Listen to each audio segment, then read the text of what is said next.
саламатсыздарбы урматтуу элдик медиа порталынын көрүүчүлөрү. Эфирде элдик талкуу программасы. Адаттагыдай эле бүгүнкү биздин конокто Жогорку Кеңештин депутаты Камек Имамалиев болмокто. Саламатсызбы агай? Арыбаңыздар. Эми биз алгач сурообуз эле бүгүнкү күнү аябай талкуу болуп аткан баш мыйзам боюнча башталсак болуп атыптыр. Анткени жакшы болот. Коомчулукта аябай талкуу болуп жатат бул. Мына кечээ эле ошо белгилүү саясатчылар өзүнчө дагы чогулушуп бул мыйзам боюнча аябай чыккан пикирлер айтып атат. Ошол эле учурда бул мыйзамдын автору ким дегенде 80 депутат деп атат. 80 депутаттын баардыгы тең биздин майда чүйдө эле статьялардын арасына эле кошконбуз, биз автор эмеспиз деп атат. Анан депутат катары ошол жазылып аткан азыркы баш мыйзамдын авторун ким деп эсептеп же сураштырып кесиптештериңизден сурап көрдүңүзбү? Сурадым. Мен билген маалыматка караганда президенттик аппаратта даярдалып, бирок эч ким кол койбой, флешкасын алып келип берип, анан Жогорку Кеңештен 4-5 депутат кол чогулткан. Биз мындан 4 жыл кери дүйнөлүк коомчулукка уят болгонбуз. Конституциянын нускасы жоголуп кетип. Эми автору жоголуп кетип уят болуп атабыз. Эми ошол жакшылыкка алып келеби? Конституция деген бул олуттуу документ. Мусулмандар үчүн Куран канчалык ыйык болсо, христиандар үчүн Библия канчалык ыйык болсо, кыргыз мамлекети үчүн Конституция ошончолук ыйык. Мен билген биринчи Конституция талкуу болгондо ошондо биз студент элек эсимде калыптыр. Баекова, Мукар Шолпонбаев, Султан Табылдиев, Бегиш Аматов, Медеткан Шеримкулов ошо талкуулап атканда бул не деген дөш алар дечимин да. Азыркы талкуу курултайдын деңгээлинде болуп атат. Алар үчүн Конституция маанилүү эмес, курултай маанилүү болуп атат да. Себеби ошол жактын көбү курултайдын делегаты болуп каламго деп ойлору бар да. Ошон үчүн маселени майдалап салышты, Конституцияны майдалап салышты, өтө эле майда адамдар качып атат да. Атаган аны ушулар кантип эгемен суверен мамлекетти куралашат деп бир өкүнүп алгым келет да. Ошо ичиндеги ушу баш мыйзам боюнча дагы ошо каршылыктар болот да. Ошо сиз дагы окуп таанышып көрдүңүзбү?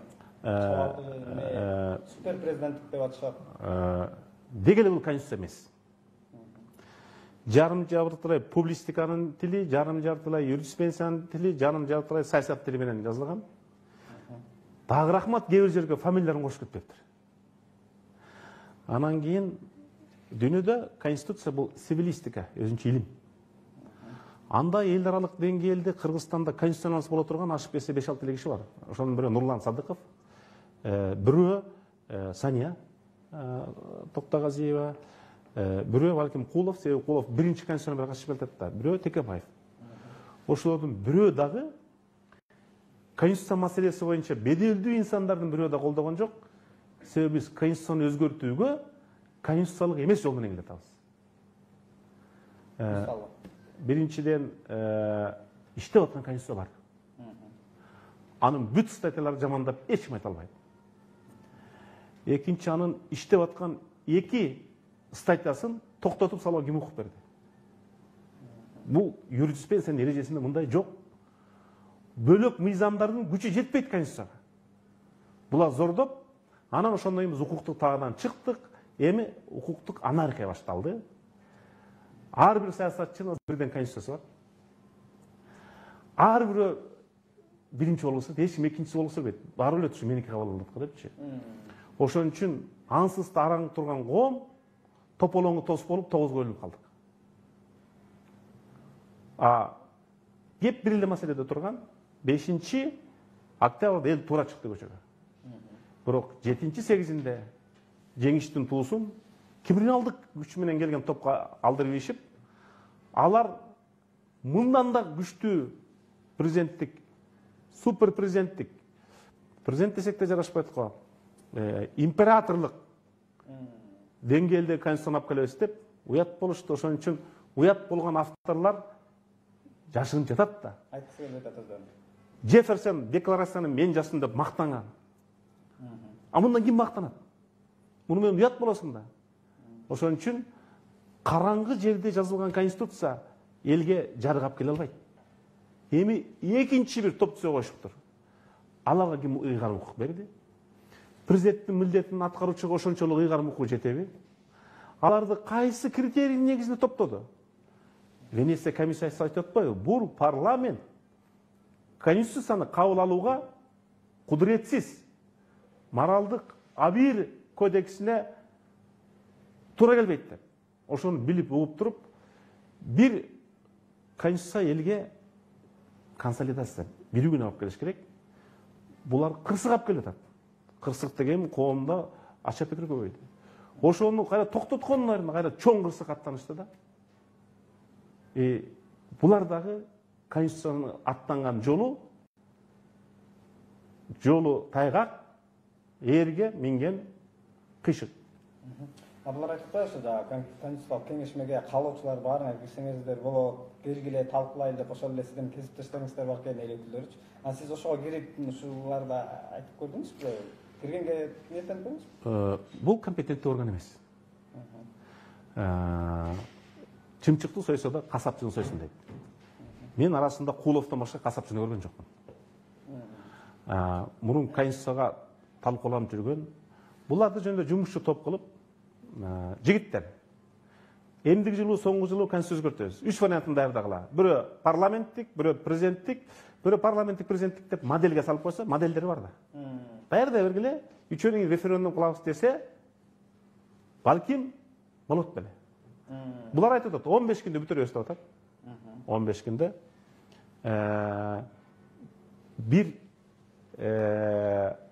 тиги факультеттин жобосун жазыш үчүн, жана окумуштар отуруп ошентип айтканда, андан көп убакыт кетет. Бүтүндөй бир элдин эгемендиктин документин жазыш үчүн не деген акыл, не деген билим, не деген ой керек, не деген убакыт керек. Ушунун баары эгемендүүлүккө болгон кайдыгер мамиле. Силер конституцияны тебелеп, силер эгемендикти тебелеп атасыңар. Бул конституцияны коргой турган парламент силер элеңер го. Конституцияны коргогон эмес, кордоп атасыңар. Президенттин милдетин аткаруучу мылтык көтөрүп алып коргош керек иштеп аткан конституцияны. Бул кайра улак тартышка берип салды. Көкбөрү кылып ийди конституцияны азыр. Андай учурда деги эле укукту нукка чыга албайбыз. Конституция деген ушундай да. Ар улуттагы эл, ар кандай амбициясы бар саясатчы, ар бирөө өзүн Путин ойлойт. Бизде ушунча саясатчылардын трагедия ушунда да, жаман көп саясатчы, бир реформатор жок.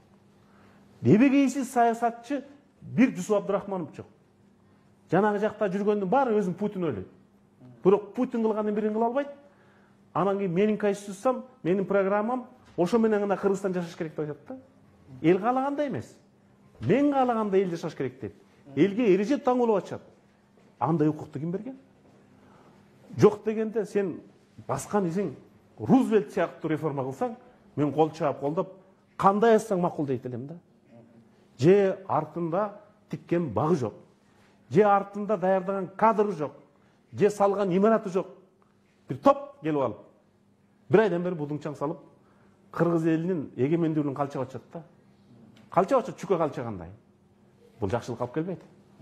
Биз ошо социалдык сетте деле ушул саясий күчтөр деле ушул баш мыйзам деп эле канча убакыттан бери сөз болуп атат. Анан байкап көрсөк, экономикалык жактан биз тышкы карыз деги эле негизи ички экономикабыз учурда абалы унутулуп бараткан сыяктуу да. Ошол эле биздин бийликте убактылуу отурган өкмөтүбүз деле ушу менен алек болгондой болуп атат да. Негизи бүгүнкү биздин экономикалык абалыбыз биринчи жолу катастрофа ал түшүнүктүү эс ураганда болгон. 20% экономика ички дүңпурасы түшүп кеткен. Азыр 2%, 3% болуп өсүп келаткан, ал деле өсүү эмес. Себеби 1% өсүү Кыргызстанда жылдык эсеп менен ар бир адамга 800 сом кошот да. Сойлосоңуз, бир жылда сиз 800 сом эле пайда табасыз. Ал да өсүү эмес. Эми быйылдан баштап 8-6% төмөнгө түшүп кеттик. Үңкүргө түштүк. Ошол конституция өзгөртөм дегендин бирөөнүн оозунан мен статистиканы, экономикалык цифраны угуп алган жокмун. Бүгүн биз тилекке каршы Евразиядагы да, СНГ дагы, Орто Азиядагы экономикасы эң артта калган, инвестиция төмөндөгөн, ички дүң продукциясы аз, мыйзамдуулукту таптакыр сактабаган өлкөнүн катарына тез кошулуп, акыркы бир айда андан үңкүргө түшүп кеттик. Жакынкы 3-5 жылда бизде инвестор келбейт. Реалист бололу, жомок ишенбейли. Бюджет өспөйт. Мына быйыл былтыркыга караганда 36,5 миллиард сом аз. Бул эмне дегендик? Бул биз бюджетте караган ар бир 4-чү сом жок. Жандуу акча жок. Аны саз келгенсип, баянкы окуяларда тоген иштегендердин баарын талкалашты, кубалашты. Биринчи алар келеби, келбейби? Келсе канча жылда кайра куралат? Кайра курса качан бюджетке акча түшүп баштайт? Демек, бүгүн убактылуу өкмөттө, келген жаңы бийликте, парламентте экономикалык маселе эң негизги маселе экенин унутуп, экономикалык коопсуздукту таптакыр унутуп калышты. Тышкы карыз боюнча 4 миллиард 160 миллион болду. Бул биздин жылдык бюджеттен 2 эсе көп. Ички дүң продукциянын дээрлик 75-80%. Бул боюнча мен парламентте канча айттым. Бир премьер-министрдин орун басары карыздар боюнча вице-премьер болуп, карыз менен иштөө дүйнөлүк тажрыйбасы бар. Мурун ошондойду Сарбанов кылчу эле, Төрөмүрзаев кылчу эле дайым комиссия иштеш керек. Карызды экология алмашуу, карызды ары жылдыруу, карызды кечүү, карызды социалдык проекттер алмаштыруу боюнча дүйнөлүк банк атайын тажрыйбадан өткөн долбоорлор бар. Буларды ким угат? Азыркыларды ким угат? Дүйнөлүк банк уга буларды. Ал деңгээлде сүйлөшүш керек. Бүгүнкү күндө дүйнөлүк банк ООН менен сүйлөшүш үчүн сенин ал деңгээлде билимиң болуш керек. Мыйзамды билишиң керек. Аякта таш менен коркута албайсың. Аякта мыйзам, билим, дүйнөлүк мыйзам, дүйнөлүк тажрыйбаны билген адамдар керек. Тилекке каршы азыркы өкмөттүн курамында бир да адамдай көрүлгөн жокмун. Дүйнөлүк банктын өкүлү менен, Бириккен Улуттар Уюмунун өкүлү менен, же болбосо Европа өнүктүрүү банкынын өкүлү менен сүйлөшө турган. Андайда кайра карызыбыз көбөйүп атат. Эмдиги жылы карызды да төлөшүбүз керек, бюджетти да жабышыбыз керек. Былтыркы эмдиги жылы быйылкыдан да карыз кылат. Аны да жабышыбыз керек. Анан ошондой учурда элди алдап, 6 айда эле мен Кыргызстанга керемет жашоо алып келем дегендерге таң калам да, элди алдаган Кудайга алдаган сыяктуу. Аны Кудай урат. Элди ким алдаса, аны Кудай урат. Мен ошого ишенем да. Ушул тышкы саясат боюнча дагы сөз кылсак, мына ушул жакында эле 5-6 эмеде өткөн окуядан кийин Орус биздин союздашып аткан мамлекет бизге акча берүүнү убактылуу токтотtu деп маалымат чыкты да. Бул эмнени билдирет? Биздин азыркы жаңы келген убактылуу өкмөт дейбизби же убактылуу милдеттин аткаруучу дейбизби, четки биздин коңшу мамлекеттер менен сүйлөшө албай жатат деген белгисиби же кандай? Себеби мамлекет башына мамлекетти башкарганды билбегендер келип калды. Мамлекеттик тажрыйбасы жок. Мурун буга чейинкилер жок дегенде 1 жыл премьер болчу, 5 жыл губернатор, 5 жыл министр болуп жүргөн, эми Отунбаеваны айтпай эле калды, дүйнөлүк деңгээлде иштегендер да. Алар бийликти басып алса гана болот экен деди. Кыргызстанда бийликти басып алыш проблема эмес. Бийликти башкарыш проблема. Алардын кесепетинен эмне болду? Эң мыкты таянган саясаттагы стратегиялык өнөктөшүбүз Россия токтотту. А Европаны айтпай эле койлу. Биз Европа менен былтыр сонун келишимдерди кол койгонбуз. Анын баары ары жылды же такыр токтойт. Биздин коңшунун баары эле бизди жакшы көрүп аткан жок. Алар мыйыгынан көрүп турат, аягынан турат. Балким таба кылып турат. Ушуну көрмөк булар деп. Демократияны жей албай, баягы суун албай калды деп. Дүйнөлүк финанс институттары сүйлөшө турган киши жок азырлар менен. Алар эмнеге берет акчаны? Реформа кылам десең берет. Акыркы 40 күндө реформа жөнүндө сүйлөгөн бир кишини көрдүңүзбү жаңы келген өкмөттүн ичинен? Же парламенттин ичинен? Реформа болбосо мамлекет алга жылбайт. Ошон үчүн конституциядан мурун экономикалык реформа, салык чогултуу реформасы, фискалдык реформа турбоду беле? Дегенде майдадан көрсөттү ишиңди. Эгерде чын эле азыркы келаткан Садыр Жапаров ушул эле конституция менен шайланганга толук шанс бар болчу. Могу кечеки авария болбогондо толук шанс бар болчу. 6 айда биринчи ийгиликтерди өсүү эмес, мамлекетте калыстуу оңдоп баштаса, эл кол чаап жок, бул азаматка бут тоспогула деп жаңы конституцияны эл өзү белекке кылмак. Жаңы конституциянын демилгечиси азыркы келген азаматтар эмес, эл болуш керек. Себеби бийликтин булагы эл. Азыркы жанагы караңгыда жазылган конституцияга эл катышкан жок да. Кайсы эл катышты? Анан 4 октябрдан бери ашып келсе 1 ай 10 күн өтүптүр. Кайсы гений жазалат конституцияны 1 айда? Кайсы гений жазалат? Константин Зоркин, Виталий Зоркин деген бар, Россиянын конституциялык сотунун төрагасы. Мен билген СНГдагы эң мыкты конституционалист. Ал дайым конституциялык угууларды, статьялар жазып, 20 жылда гана ошол сөз өзгөртүү керекпи, керек эмеспи иликтеп отуруп, анан жанагы быйыл Путин сунуш кылган 5 өзгөртүүнү киргизди. Ошол 5 көрсөтүү, өзгөртүү бөлөк конституциянын принциптерин бузуп койбойбу деп 20 жыл алар иликтешти. 1 жыл талкуу кылды. Крашенников деген бар. Ал элге түшүндүрүп берди. Бизге ким түшүндүрүп берди? Зоркин макул болду. Зоркинде конституциянын кылычы ошондо. Ал эптеп макул болду. Бизде Зоркин да жок, Крашенников да жок, эч ким жок. Бизде эле эмес, депутаттар өздөрү түшүндүктөр. Ооба. Анан кийин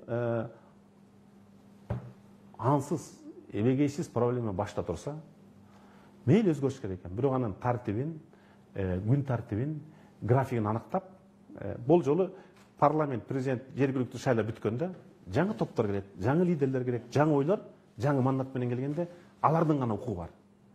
Мүмкүн жаңы келген парламент азыркы конституциялык кеңеш менен чечимин жокко чыгат. Себеби жаңы күч деген бул жаңы дем, жаңы мандат да.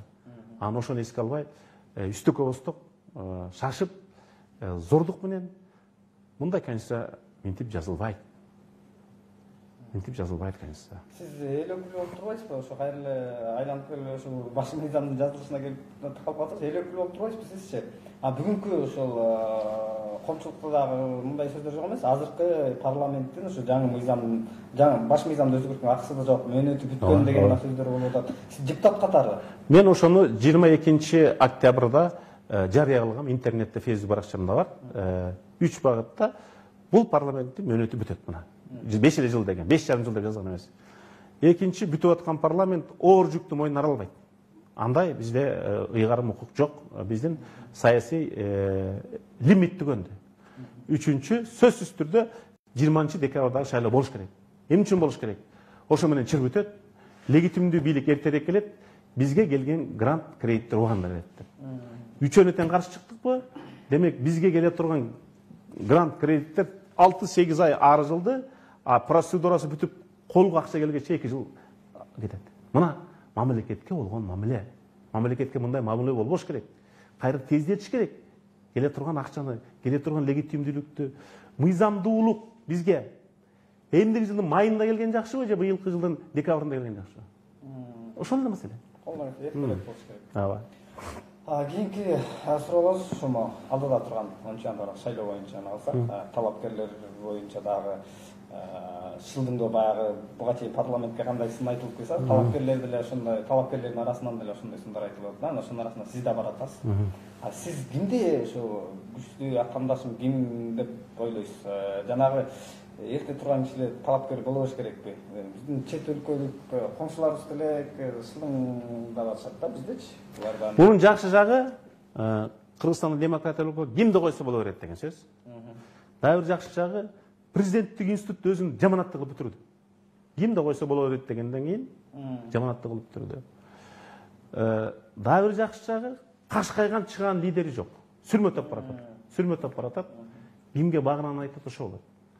Менин таянган, менде фейктердин армиясы жок. Бандиттердин армиясы жок. Мен акыл эсиме, тажрыйбама, билимиме жана менден үмүт кылган элиме гана таянам. Арасында чыныгы интеллектуалдык таймаш болсо, кимиси менен болсо да чыгат. Ал жагынан мени элим жакшы билет. Ошо эме фейктерди калсыз, социалдык сет боюнча да кыскача сөйлөп болбойт. Азыр социалдык сетте аябай роль чоң. Бүгүнкү күнү ушу сиздин социалдык шайлоого канчалык бир деңгээлде ошо социалдык сеттеги маалымат таасир этет деп ойлойсузбу? Таасир этет. Бирок социалдык сеттегилердин биринчи жана фейктерди айтып атам да. Биринчи өңү жок. Демек жүзү жок. Демек алардын кудайы да жок. Акчалат аткарат. Ал эртең өзүнүн кумирин укмуш Гагариндей мактап атат. Космостон. Космос. Бирок өзү шайлоого келбейт. Өзү шайлоого келбейт. Фейктер шайлоого келбейт. Аны бүт саясаттагы шайлоолор көрсөтпөдү. Фейк бул буйрукталат, акчасын берет. Канча көп жамандаса, ошончо көп акча алат. Бирок мен тажрыйбамда билем, ошондой жалаң адамды жамандап жүрүп кызмат кылган 1-2 адам бул турмуштан сөздүн каары тийдиби, Кудайдын каары тийдиби, өтө аянычтуу абалда кайтыш болуп кетишти да. Ошон үчүн сөз бул энергетика. Мен сизге бир нерсени айтып берейин. Окумуштуулар иштеп чыкса, иликтеп чыкса, исламда хадистер,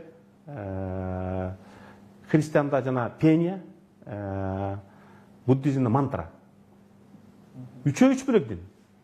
Бирок жанан айтканда үчөөнүн энергетикасы, частота колебания деп коет да. 1 экен, 4 Гц. Мен ойлойм, кыргыздын батасы да ошондой. Демек, ошол жанагы жаман сөздүн энергетикасы өзүн урат. Ток урат го, абайлабасаң. Жанагы фейктердин войскасынын командующийында эми баарыбыз мусулманбыз. Алла Таала өзү жазасын берет. Аларга теңелбеш керек. Бул 1 айлык окуя. Эң негизгиси мен комментарийлерди окуганга такыр убактым жок да. Себеби аякта жакшы сөз жок. Макаллага иштейин десең, китептер турат. Жакшы музыка угайын десең, YouTube турат. Аны барактаганга жана фейктерге айтып коерум. Тилекке каршы мен сиздерди тааныбайм, билбейм. Силердин диниңер да жок, силердин атыңар да жок, жүзүңөр да жок. Мен силерди окубайм. Бирок ишиңерди кыла бергиле. Бирок тилекке каршы карапайым эле ошого ишенип атпайбы. Мисалы биз билишибиз мүмкүн. Мисалы Фейсбуктан бирөөнү карасак, страничканы караганда эле билинет фейк экени. Карапайым эл ал фейктен да могу президенттикке барып аткан саясатчылардан таза. Карапайым эл айылда түз жүргөн, өз ишин өзү адал бүтүргөн адамдар бар. Ошолорду бар. Ошол алар үчүн интернетте, энциклопедияда, YouTube'да ошол да. Баары бир ошол. Кийинки суроосум эме боюнча бизге кайсы башкаруу ыңгайлуу? Кыргызстанда чоң байлык жок. Казакстандагыдай, Өзбекстандагыдай, Түркмөнстандай. Кыргызстанда бийлик эле бар. Бийлик экономиканы өнүктүрөт деп ойлочумун. Аны да өнүктүрө албайт. Бийлик калыстык эле кылып берсе, бизде арбитр гана бийлик керек. Себеби акыркы 30 жылдык тажрыйбада, мисалы азыркы күндө да Аскар Акаев акыркы 3 жылда, мурдагы жылга чейин мыкты экономист, жанагы экономикада математиканын закондордун эмгеги үчүн Нобель сыйлыгына талапкер болуп турган. Кыргыздын тарыхында андай көйлөгү бирөө Айтматов, бирөө Акаев. Акыл билим менен сактап калса, президенттик институтта Аскар Акаев сактап калбайт беле. Аны ондон чыгып сүйлөгөндө дүйнө туруп болчупчу. Ал Вацлав Гавелдин деңгээлиндеги реформатор катары таанылган. 2005-ке чейинки реформанын баары Аскар Акаевдин болчу да. Ошол киши дагы президенттик институтту башкарууга чарасы жетпей калды. Бул деген чоң жоопкерчилик, чоң кресло эмес, чоң инструмент да. Анан чоң көзөмөл да кылышың керек да. Экинчи, Бакиев эс сурушунда эң мыкты заводду башкарган, губернатор болгон, аким болгон, министр болгон, премьер-министр болгон. Ал келип, аны оңой эле болчу. Аскар Акаев кетирген 3 эле кемчиликти кайталабаса, үй бүлө, коррупция, комитет. Үчөөнү эле кайталап эле, отура берсе тынч. 2 суроо отуруп, тынч эле отура берсе, арбитр болуп. Сен урдаба, сен калп айтпа, сен килегишпе деп эле арбитр эле боло турган оп-оңой миссияга келдире. Себеби эски президент тажрыйбасы бар эле да. Эски президенттин реформасына урап койсо, кайра келип, жана на те же грабли наступает деп коет го. Кайра келип, тескерисинче эч иш кылбай, 3 иш кылды да, коррупцияны кайталап алды, үй бүлөсүн кийлигишти, комитетке кийлигишти. Буга кетмендин башы келип башка чапты, ошого тең билебиз. Роза Атамбаев 1,5 жыл болду. Атамбаев 2012-2015 жакшы иштеди да. Бирок анан аякта да жана деспотия пайда болду. Шопуру, жан сакчысы Комтөрдү айтып чечпей койду, чечсе да кандай чечкен эч ким билбейт. Жанагы коррупция, абдан көп коррупцияга каршы сөз айтты. Бирок коррупцияда биздин рейтинг кайра артка кетти да. Жанагы 3 маселени 2005-тегине өзү ошого каршы күрөшөм деп келип, 2 жылдан кийин кайра өзүнүн капканына чыгып калды да. Капканына чыгып калды. Кетип аткан президентибиз да ошолордон арылган жок. Мындай жакшы, мыкты азамат реформаторлорду алып, күрөшөйүн деп ишенбей койду. Эми алардыкындай тажрыйбасы жок. Жанагы ичинде бирөөнүн дагы. Анан ошол мен Акаев менен Бакиевден да Отунбайдан да мыкты башкарам деп кимисин ишенесиз? Кимисин ишенесиз? Кыргыз эли баарыбызды көрүп турбайбы? Айылда жаңы көйнөк алып алсаң, эртең баары билип турат. Саясатта да кимдин кайсы жерде үйү бар, эмне бизнеси бар, ким эмнеге жөндөмдүү? Баары билишет да. Эң негизги элге калп айтпашка, эл деген ыйык. Ушундан улам суроо бергим келип атат да, Комтөр деп калбадыңыз да.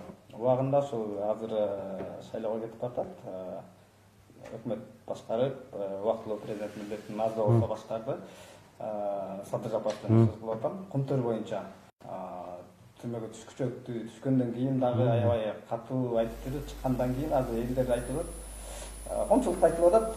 Калам деген азыр кайра сөзүнөн кайтты деген сыяктуу сөздөр жүрүп атат. Деги эле сиз ушул убактылуу 1 ай башкарган өкмөт башчысын мурда дагы кесиптеш болуп бир палатада депутат болгонуңуз бар. Деги эле ошол депутат кезинде канча мыйзам жазган, ошол боюнча сиз кызыгып көрдүңүзбү кесиптеш катары? Мен айтсам, анын баарын айтсам майдаланып кетем. Мен бүгүнөн айтайын. Комтөрдү улутташтырабыз деген азаматтын бири Садыр Жапаров эле. Бирок 1 айда эл көрдү, эл басын берди. Комтөр үчүн согуш бул акыл эстин согушу. Себеби Аскар Акаевичтин Комтөрдүн акциясы сатылып кетсе, Бакиевдер Комтөрдүн конституциясын сатып ийген. Алар кыргыз соту чечпейт, Лондондун соту чечет деп ошака өткөзүп берип коюшкан да. Кыргызстандын деңгээлинде коррупция болсо, Комтөрдүн дежиктин мояка камап келип, АКС караңгы жерге камап, кол койдуруп чече албайт элек. Биздин саясий кыйкырык бул курдайдын белинен ары өтпөйт. Андан ары биздин мыйзам иштебейт. Эл аралык мыйзам иштейт. Эл аралык мыйзамда мындай. Биз ойлочумун да бала кезде. Алтын бизде бар, биз бай жашайбыз го деп. Алтын биздики го деп. Жок. Дүйнөдө алтынды мошенник, аферисттердин мафиялары башкарат негизинен. Анын өлкөсүнүн алтыны да жок. Анан соттошкондо эң күчтүү юридикалык компания соттошот. Комтөр үчүн кармашты, бул акыл эс менин кармашы. Биз уттуруп койдук. Азыр дагы бир саясатчы келип, Комтөрдү басып алам, элге берем десе, так ишенмеңиздер.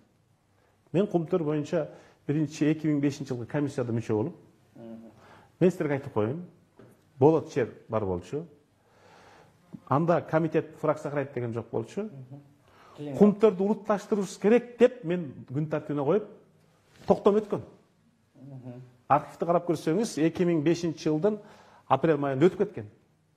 Бирок ошондогу өтө шулуун жигиттер эмне кылат? Токтом өтүп кетти, бирок закон эмес бул токтом. Комтөрдүн акциясы ылдый түшөт. Анан алар ошондогу бийликке, Бакиевдин командасына келет, вице-премьер болуш керек эле. Анан Турсуга учуп барышат. Акция арзандап атат, тиякты менеджменти узучу болуп атат. Кылар ишти биз кылдык. Анан алар өздөрүнүн соодасына ылайыктуу сүйлөшүп алат. Бул парламент эчтеке чечпейт, биз чечебиз, мына Максим атынан биз келдик деп. Анан кийин жана территорияны өтүп кеткен ошол, кыргыз элинин байкуш үлүшү көбөйгөн ошол. Ошондон кийин мен улутташтыруу деген маселени козгобойм. Себеби ал бөлөк бирөөнө жем болуп кетет экен. Себеби улутташтырууну кабыл алган менен депутат менен эч ким сүйлөшпөйт. Министр менен эч ким сүйлөшпөйт. Комтөрдү президент гана чечет. Кумтөрдү президент гана чечет. Садыр Жапаров да чече алчу эмес ал учурда, мен да чече алчу эмесмин. Себеби аяктагы Кумтөрдүн президенти бир да депутат менен тең ата сүйлөшпөйт. Себеби жылдык алардын казып аткан алтыны 2 миллиард доллар чөнтөктө турса, 30 миң сом алган депутат менен сүйлөшөбү. Бир депутат эчтеке чечпесин билет. Ошон үчүн Кумтөр үчүн менден 100 миллион доллар взятка сураганда кен бар калп. Себеби депутат чече албайт да аны. Депутат бир эле добушу бар да. Кыргызстанда Кумтөрдүн тагдырын 93-төн 2020-га чейин президент гана чече алат. Кумтөрдүн тегерегинде коррупция болсо ал президенттин гана тегерегинде болгон. Жан жөкөлдөр анча мынча теге устукан алып костюм кийишкен. Мен чындыкты айтып коеюн деп атам. Себеби чындыктан кете албашыбыз керек. Азыр кайсы бир топ, саясий партия, депутаттыкка кандидат мен Кумтөрдү чечем десеңер, урматтуу агайын туугандар, бирөө да чече албайт. Себеби аны эл аралык сот чечет. Бул кармашты уттурдук. Акыл эс кармашын уттурдук. Себеби кыргыздын падышалары Кумтөргө тийишөбү. Баары сатылышты. Тилекке каршы бүгүн минтип эшекке минип отуруп калдык. Көрсө, алтынды ээси эл байыбайт экен. Аны эл аралык жанагындай көз моебучулар, эл аралык укукту жакшы билгендер ошолорго пайдасы тиет экен. Себеби акчалай түрүндө эсептегенде биз жылына Кумтөрдөн түшкөн жалпы байлыктын 2-4% гана алабыз. Бул өкүнүчтүү, бирок бул ачуу чындык. Убактыбыз азайып атат агай. Жакын суроолордун бирин берели. Азыр интернетке киребиз, баягы бүт эле саясат болуп калды. Саясаттан бир аз алыстайлы. Сиздин китеп жазып, чыгармачылыкта жүргөнүңүздү билесем, чыгармачылыктан элге пайдалуу, жаштарга пайдалуу китеп жазып жүргөнүңүздү билебиз. Ошо сиздин китепти жакшы көрүп окугандар дагы сизди күмөр тутуп жүрөт. Анан мен сизге сурагым келип атат, сиз ушу кимди күмөр тутуп жүрөсүз? Мен саясатта өзүм 3 адам менен кездешсем деп тилек кылгам. Экөө менен кездештим, бирөөсүн бүт окуп чыктым. Бирөөсү Махаткар Махамат. Бирөөсү азыркы Кытайдын президенти Си Цзиньпин. Бирөөсү Ли Куан Ю. Кытайдын президенти биринчи визити менен келгенде 13-14 жылдын сентябрь башында келип отуруп, колу өтө жумшак мындай, мамыктай. Аны өтө жылуу. Анан биз канча сүйлөдүк, үчөө да сүйлөмөй айтты, ошо менен баарыбыз оозуна койду да, ордубузга койду да. 8 депутат менен спикер баш болуп сүйлөдүк, ал Кытайдын мамлекет башчысы катары келди. Бизди кабыл алды ошо депутаттарды. Парламенттик өлкөгө багыт алганыбыз үчүн. Махаткар Махамат менен ошондо бул 86-ларда эле резиденцияга келип дегенде 1,5 саат 3 депутат менен маектешти. Эркен Алымбеков, мен, Төрөбай Зулпукаров. Анан 1,5 саат кечки тамак чогуу иштик. Анан 3 саат Хаятта эл менен жолукту да. Бул эми кемеңгер адам экен. Анан мен суроо бердим. Биз жаш саясатчыбыз. Сиздей реформатор болуш үчүн эмне кылыш керек десем, биринчи бүт өз тагдырыңды элиң менен байлап кой деди. Экинчи, сенде дос, тууган баары бирдей. Бирдей. Үчүнчү, күчтүү команда болуш керек деди. Эгер ошол үчөөнө даяр болсоң, анда мамлекетти жетектөөгө, баштоого келе берсең болот. Бизден кеткенден кийин 92 жашында кайра барып шайлоодо жеңип премьер-министр болду да. Андай дүйнөлүк тарыхта болгон эмес. Мынакей мамлекетчил инсандын кылган иши, айткан сөзү. Ли Куан Ю азыр ар бир саясатчынын үйүндө бар, баары күмүр тутуп окушат, бирок андай иш кыла алышпайт. Себеби Ли Куан Ю болуш үчүн кайра төрөлүш керек да. Азыр баласы премьер-министр, бул бир киши бир мамлекет кылгандын тарыхы. Бир киши бир мамлекет кантип курса болот. Ошонун тарыхы бул саясатта кармашам дегендерге чоң сабак. Мына ошол 3 адамдын экөөсүнө мен жолугандым. Ошо жолуңуздан орамда бир суроо пайда болду, ошо менен жыйынтайлы. Сизде ошондой жана Махатмаханды айткан эмелер барбы? Президент бар дейсизби? Ошо команда деп атасыз. үч нерсени айтып атпайсызбы? Ошол үч нерсе сизде барбы? Мен өзүм баа бериш кыйын. Саясатчынын баарына эришенбей калды. Мен ишим менен аракет кылганга далилденге аракет кылам. Бирок кыргыз тарыхында мен тутуп ошолорду китептеринде, кесиптерде айтып, кесине эстелик да коюп жүрөбүз. Лебединовка мектеби бар. Иманалы Айдарбековго ошо эстеликти мен койдурткам. Ошондой 7-8 инсан бар, алар мага сабак.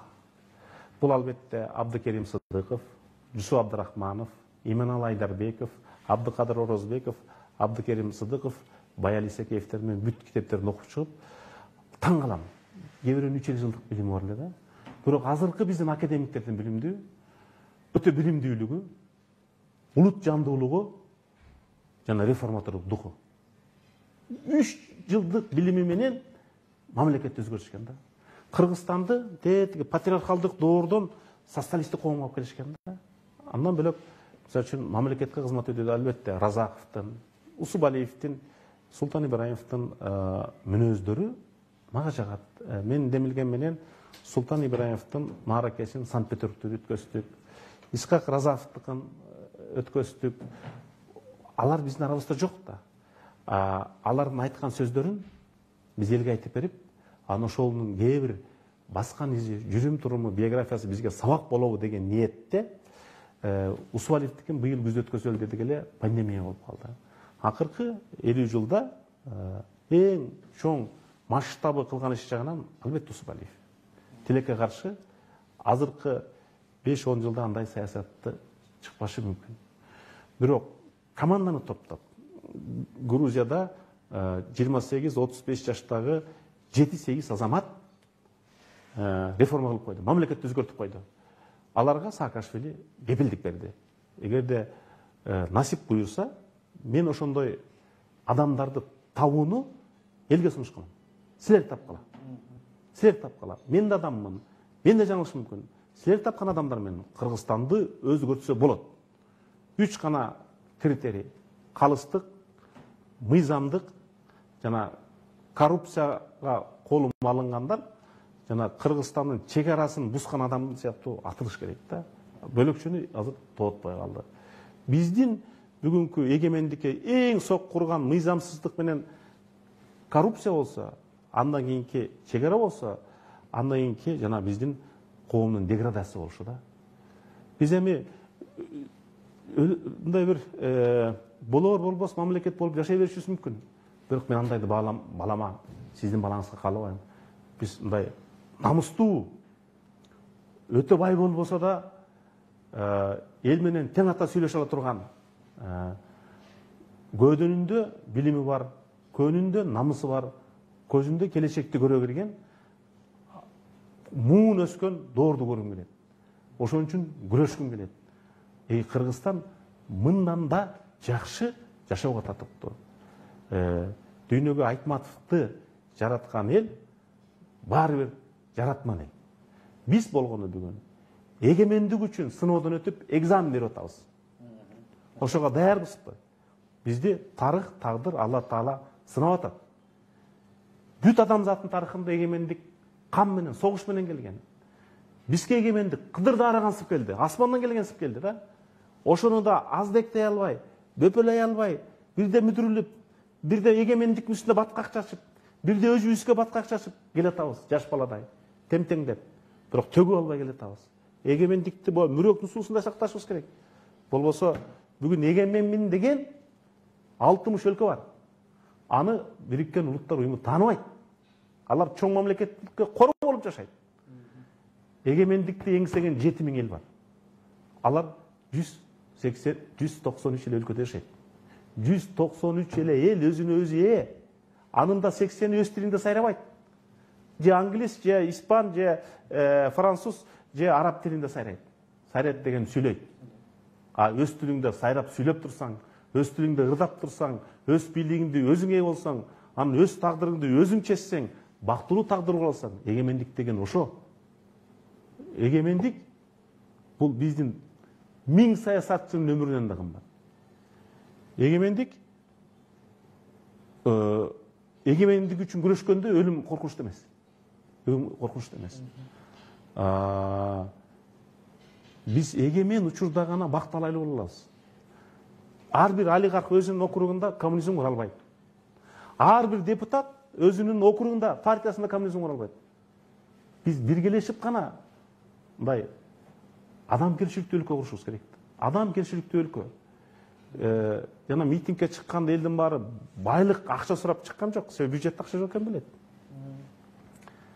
Кедей адамга да, бай адамга да, жумушчу жак адамга да адамгерчиликтүү мамиле кылса бийлик, ошо бийлик узакка жашайт. Бизде бийлик ур токмо калат, же үнүңдү укпайт, же шылдыңдайт, же кечекидей зордук менен келет, же бузукулар, жүзүкалар деп өзүңдү атайт. Андай бийлик узакка жашай албайт. Айылда делечи, мына ар бирисин айыл. Биз Кыргызстанды кичинекей айыл катары элестетели. Айылда эң сыйлуу киши кайсы? Үйүндө заправкасы бар эмес. Ал адамгерчиликтүү киши. Өтө деле бай эмес. Мүмкүн 2 жылкысы, 3 10 кою бар. Бирок жана базар кому бар зыкымдан, жете тиги зөөкүр бандиттен тиги сыйлуу. Анан эми ошол айылдагы адамгерчиликтүү бийликтин образын биз Бишкекке алып келе албай атпайбызбы ак үйгө? Адамгерчиликтүү бийлик керек. Адамгерчиликтүү бийлик гана адамды түшүнө алат. Рахмат агай.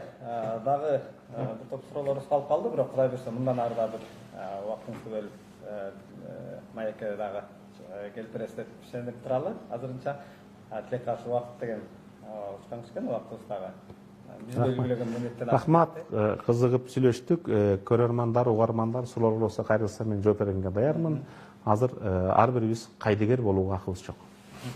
Урматтуу Элдик медиа порталынын көрүүчүлөрү, биздин Facebook баракчасына ар бир чыккан түз эфир үчүн суроолоруңуздар болсо, алдына комментарий кылып жазып койсоңуздар, сөзсүз түрдө биз кайрадан маекке чакырып, интервью алып, сиздерге жооп алып бергенге аракет кылмакчыбыз.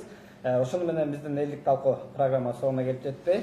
Эмки эфирден көрүшкөнчө сак саламатта туруңуздар.